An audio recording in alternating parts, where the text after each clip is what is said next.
Merci beaucoup et merci à Crédasur et à tous les organisateurs de donner l'opportunité au Mali de venir parler aujourd'hui des opportunités d'investissement. Vous savez que dès qu'on parle au Mali aujourd'hui, à travers tout ce qu'on voit sur les écrans de télé, c'est la crise, le Sahel, etc. Donc aujourd'hui, nous allons, dans cette présentation en 3 parties, dans un premier temps, d'abord, c'est essayer de déconstruire cette image de pays en crise qui ne soit pas le lieu idéal pour les investissements. Ensuite, dans un deuxième temps, parler du potentiel du Mali et pour finir, comment concrètement, à travers l'Agence pour la promotion des investissements, on peut faciliter le développement des investissements au Mali. Alors, en 2 mots, globalement, le Mali, c'est vous voyez, c'est au centre de l'Afrique de l'Ouest. Je vais juste commenter le régime politique lorsqu'on parle de régime parlementaire. Le Mali est présenté comme étant un régime militaire. Juste 2 mots là-dessus. Comment est arrivée la situation dans laquelle nous nous trouvons? Vous savez que le problème sécuritaire aujourd'hui il est mondial. Ça peut arriver n'importe où. Nous, on n'a pas choisi. Ça nous est venu de l'extérieur, de la Libye et tout. Et au moment où la situation actuelle nous arrivait, on était dans une situation carrément de chaos, où déjà il y avait un changement de régime, où les populations étaient déjà dans la rue. Et lorsque les militaires sont arrivés, c'était même une délivrance. C'était une délivrance.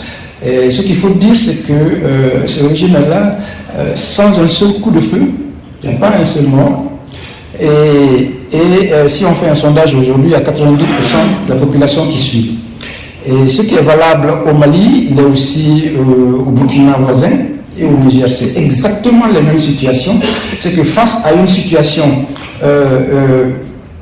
d'insécurité qui a atteint un certain niveau, le contexte fait qu'il n'y a que des régimes militaires qui peuvent nous permettre. Mais si on regarde la gouvernance de ce pays, les premiers ministres de tous ces pays sont des civils.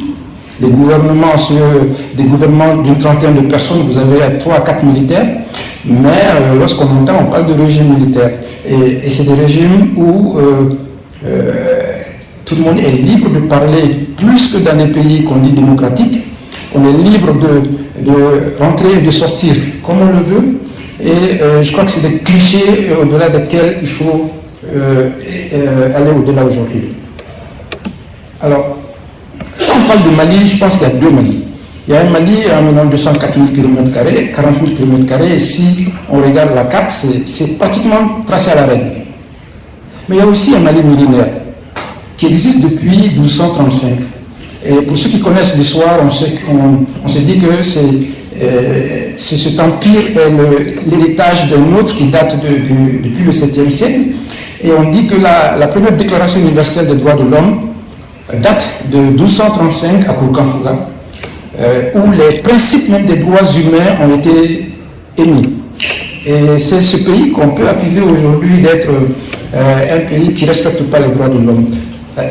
Et il avait été dit en 1235 que 777 années plus tard, ce pays allait traverser des troubles. Et si vous rajoutez 777 à 1235, ça fait 2012. Et en 2012, il y a des crises. Et déjà, il était dit qu'après cette crise, ce pays va renaître. Et 555 années plus tard, il va y avoir une autre grande crise. Et 333 années plus tard. Donc, attendez-vous encore voir le Mali pendant longtemps et longtemps. Il va y avoir des petites crises qui arrivent, mais sachez que c'est un pays millénaire et à travers des points clés comme vous avez entendu que l'homme le plus riche de l'histoire est un Malien. C'est qu'au XIVe siècle, quand le souverain a fait le pèlerinage à la Mecque, il a emporté des tonnes d'or qui ont contribué à même faire fléchir le cours de l'or. Et il a dit aussi que l'homme qui a découvert l'Amérique, et ça c'est pas des légendes, ce sont des réalités, c'est Mansa Boukari qui voulait savoir ce qui se passait. Vous savez que ce Mali-là, il couvrait l'ensemble de toute l'Afrique de l'Ouest. Et donc, il a pris des bateaux avec plus de 200 et il n'est plus jamais revenu. Et aujourd'hui, les scientifiques ont prouvé qu'il y a des présences de cette expédition en Amérique.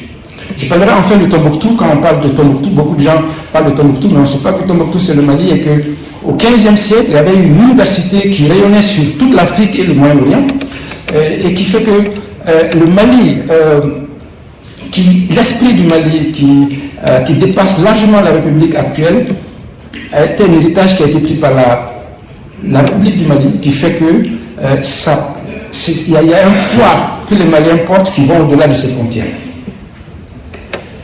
Alors, j'ai parlé de ces grands empires, de ces trésors de biodiversité, puis de la richesse culturelle et de l'hospitalité légendaire qui fait partie de l'ADN des Maliens.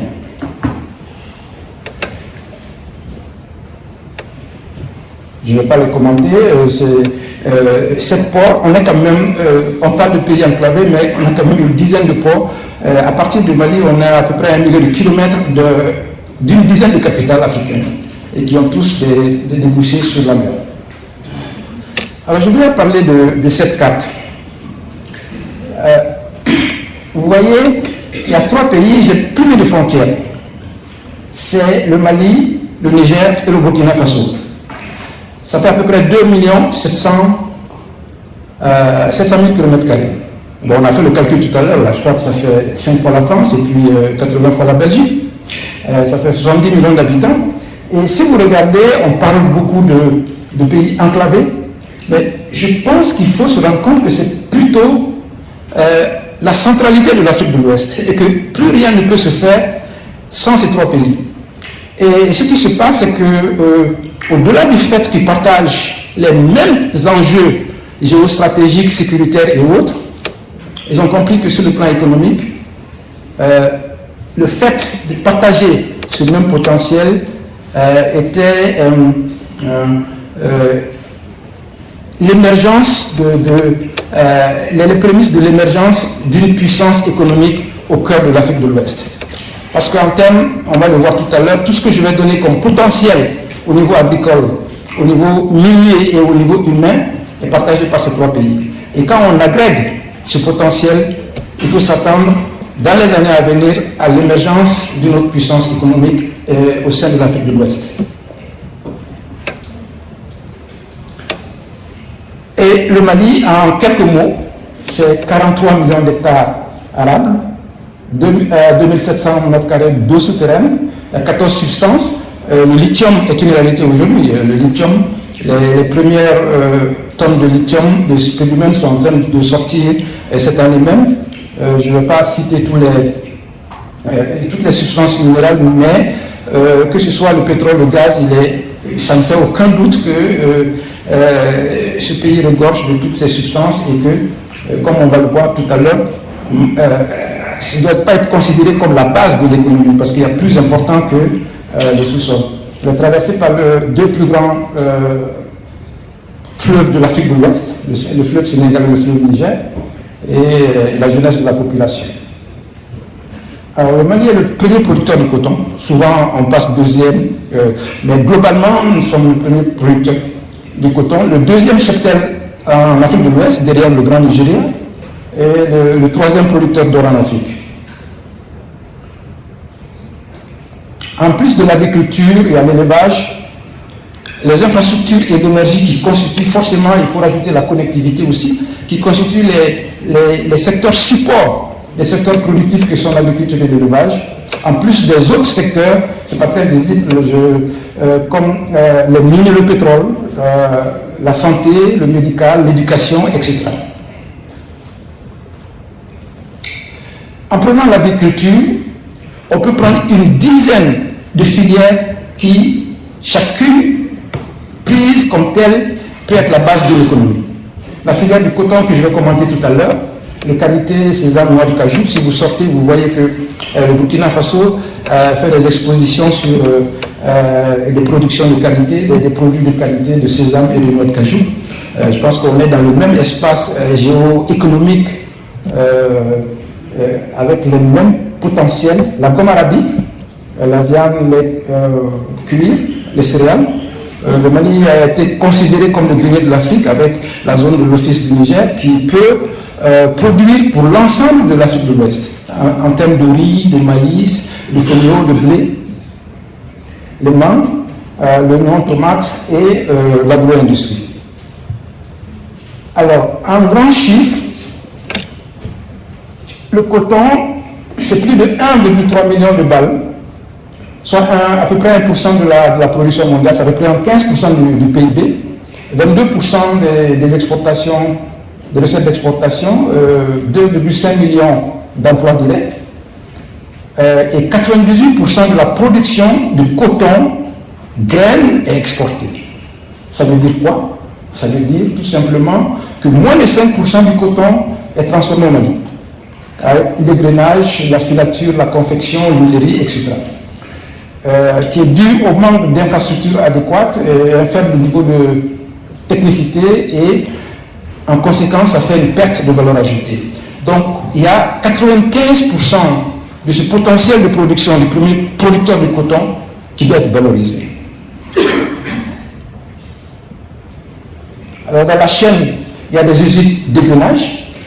Vous savez, il y a la compagnie malienne de développement du textile qui est la seule structure qui fait de l'égrainage aujourd'hui, mais il y a besoin de développer cette industrie d'égrainage de coton, de production de filature, de production de fils, de tissus, de vêtements, de confection. On a déjà commencé dans la zone avec des unités qui produisent déjà, rien que les équipements militaires produits avec les cotons des pays de l'Afrique, de l'Alliance des États du Sahel, c'est déjà un potentiel économique qui, à lui seul, peut soutenir une filière. L'huile de coton, la production de coton biologique, etc.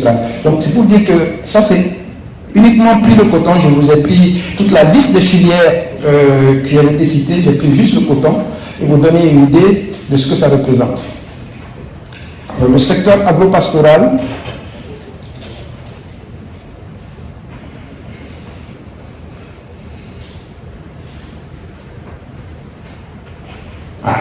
il y a des choses que... excusez-moi.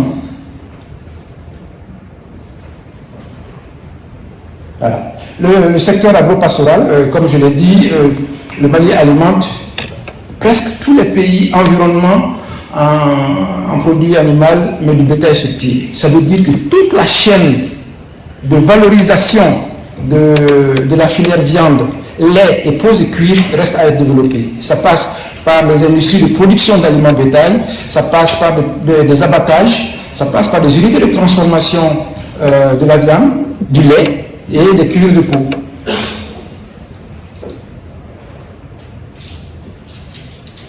Alors, au niveau des infrastructures, et là, je vais essayer d'aller assez rapidement en espérant que de cette brève présentation, il va y avoir un échange interactif entre nous et on aura l'occasion peut-être de répondre aux questions. Et puis, ma présentation est facilitée par le fait que je viens suite à la RDC qui a dit beaucoup de choses que je ne vais pas répéter, qui sont exactement les mêmes défis et les mêmes réalités qui se retrouvent chez nous, donc je ne vais pas répéter. Donc au niveau du réseau routier de l'aéronautique, vous voyez un pays qui est, je ne dirais pas enclavé, mais qui est dans une centralité, a besoin de développer son réseau ferroviaire et l'industrie aéronautique, en même temps que la navigabilité des deux fleuves, parce que le fleuve Sénégal et le fleuve Niger, lorsqu'il est rendu navigable, il peut être considéré que transformer le Mali à un pays côtier. Parce que directement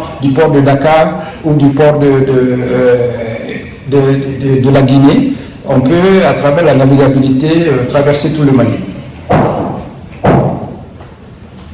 En termes d'énergie, aujourd'hui, le mix énergétique est dominé par le thermique. On traverse d'ailleurs une crise énergétique qui peut être considérée comme une bonne chose et une opportunité parce que ça permet aujourd'hui de donner une onde de choc qui a ouvert toutes les opportunités en termes de développement de l'énergie solaire.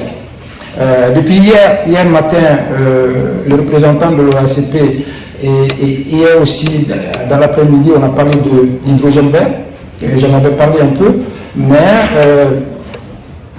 à travers le Mali, le Niger et le Burkina, lorsqu'on voit l'irradiation de ces pays et le potentiel de production de l'énergie solaire, il y a un gros potentiel pour être l'une des pôles centraux de production de l'hydrogène vert.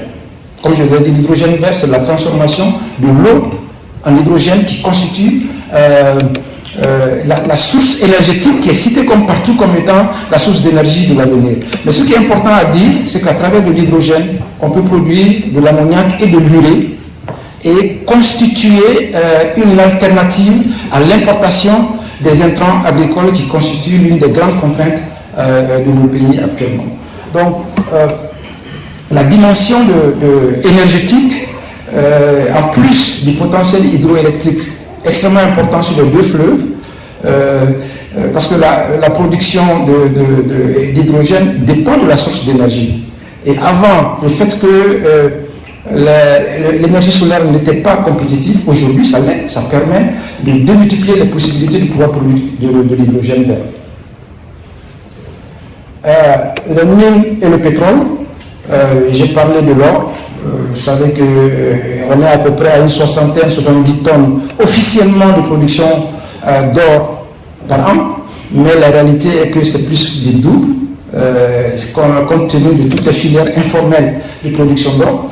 Comme je vous l'ai dit, c'est depuis le XIIIe siècle que des tonnes d'or sortent du sol du Mali et il n'est pas prêt de s'épuiser. Donc c'est un gros potentiel de produits bruts de l'or qui demandent à être raffinés pour que la valeur ajoutée puisse rester dans le pays.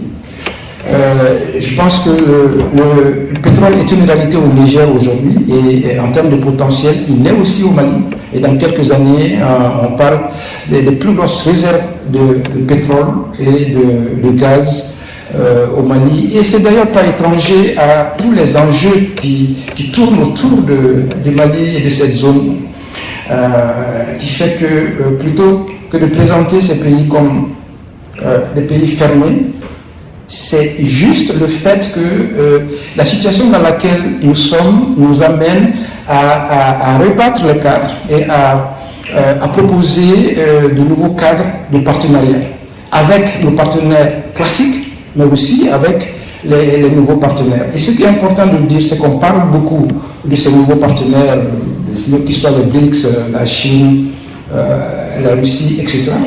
Mais ça ne ferme pas la porte aux partenaires existants. La seule condition, c'est que désormais, il faut que nous ne répondons plus aux programmes qui sont conçus dans les institutions internationales et dans les pays de coopération au développement. Nous avons nos propres programmes de développement et nous invitons les partenaires à s'insérer dans ces programmes et que les relations puissent se faire dans un cadre gagnant-gagnant et dans le respect strict de part et d'autre. Au-delà des secteurs productifs que sont l'agriculture, l'élevage, les mines, etc., on a j'ai parlé des secteurs supports que sont l'énergie, les infrastructures et la connectivité qu'il faut de plus en plus rajouter aux opportunités d'investissement. Il y a tous les secteurs liés au capital humain, la santé, l'éducation, et le logement, etc. Et je vais terminer, je vous avais promis de ne pas être très long, je vais terminer pour... j'ai parlé globalement du contexte, du cadre, qui permet de démystifier le Mali, de ne pas le percevoir comme étant un pays en crise, c'est juste un pays qui traverse une période de turbulence, mais ça n'enlève à rien le potentiel d'investissement, le potentiel d'ouverture que le pays présente. On a parlé globalement des opportunités d'affaires et d'investissement, et maintenant l'Agence pour la promotion des investissements qui est là avec ses missions à 4 niveaux. Là aussi, je ne vais pas trop m'étendre parce que la RDC a parlé pour moi. Elle a longuement développé tout ce que peut faire une agence de promotion des investissements, qui sont toutes des réalités chez nous. Si vous voyez, il y a quelque chose qui...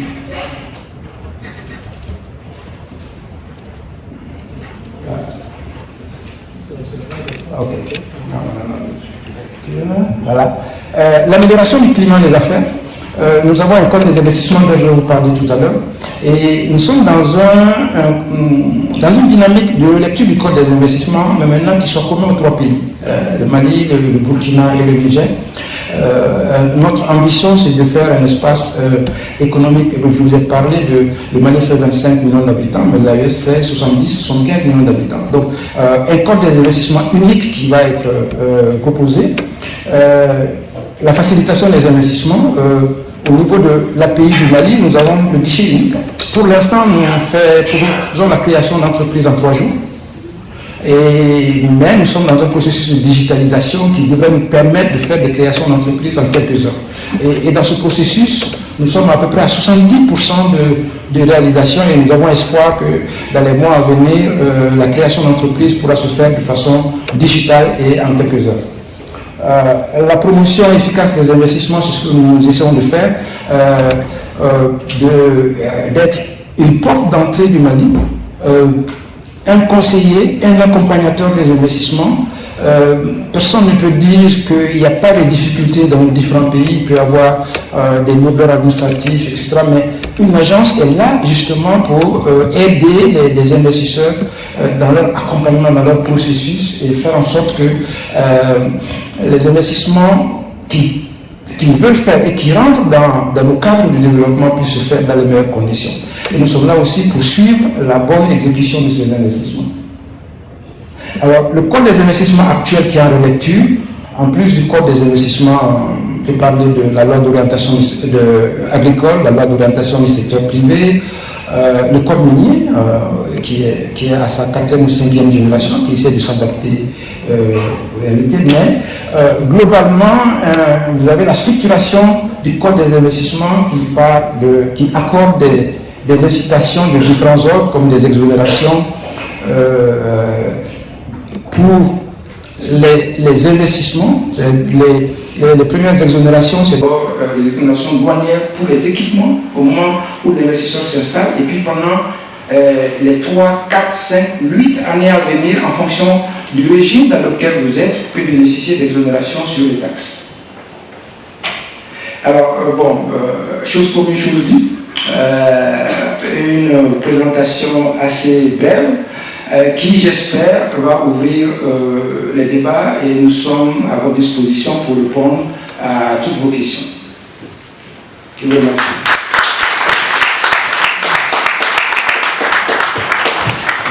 Merci beaucoup. Mon mot de clôture sera peut-être très bref. C'est déjà de remercier M. Ndiaye pour cette présentation qui a été, je crois, très utile pour l'assistance. Comme on dit chez nous, le Mali est un navire qui va tanguer mais qui ne va jamais chavirer.